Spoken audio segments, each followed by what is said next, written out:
ओम हरि ओम। आप सभी लोग प्राणायाम की महिमा के बारे में जानेंगे। लिखा है, प्राणायाम की बड़ी महिमा कही गई है। इससे पाप ताप तो जल ही जाते हैं, शारीरिक उन्नति भी अद्भुत ढंग से होती है। हजारों वर्ष की लंबी आयु भी इससे मिल सकती है। सुंदरता और स्वास्थ्य के लिए तो यह मानो वरदान ही है। यदि प्राणायाम के ये लाभ बुद्धिगम्य हो जाए तो इसके प्रति आकर्षण बढ़ जाए और तब इससे राष्ट्र का बड़ा लाभ हो। बताया गया है, जब हम सांस लेते हैं तब इसमें मिली हुई ऑक्सीजन से फेफड़ों में पहुंचा हुआ अशुद्ध काला रक्त शुद्ध होकर लाल बन जाता है। इससे शुद्ध रक्त का हृदय पंपिंग क्रिया द्वारा शरीर में संचार कर देता है।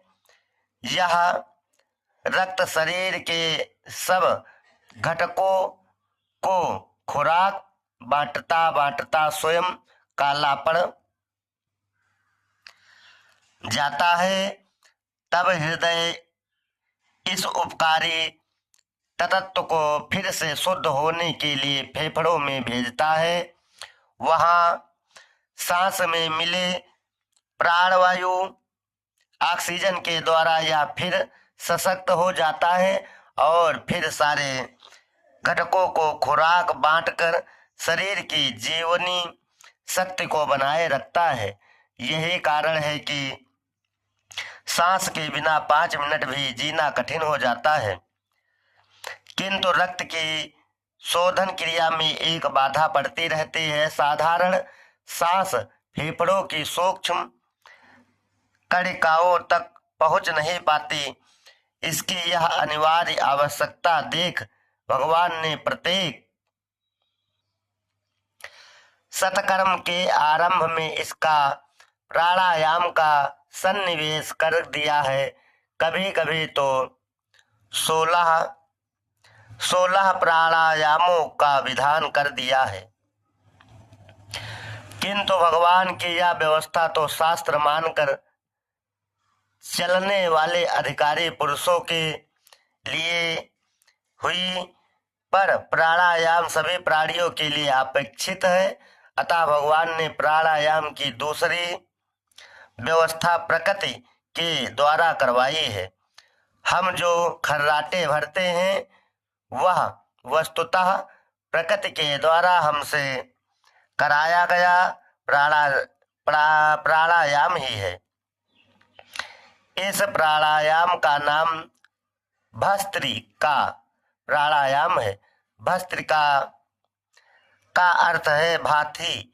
भाथी इस गहराई से वायु खींचती है कि जिससे उसके प्रत्येक अवयव तक वायु पहुंच जाती है और वह पूरी फूल उठती है तथा वह इस भांति वायु फेंकती है कि उसका प्रत्येक अवयव भली भांति सिकुड़ जाता है। इसी तरह भस्त्रिका प्राणायाम में वायु को इस तरह खींचा जाता है कि फेफड़े के प्रत्येक कड़ी का तक वह पहुंच जाए और छोड़ते समय प्रत्येक कड़िका से वह निकल जाए। इस प्राणायाम में कुंभक नहीं होता है और मंत्र की ही आवश्यकता पड़ती है। केवल ध्यान मंत्र करना चाहिए।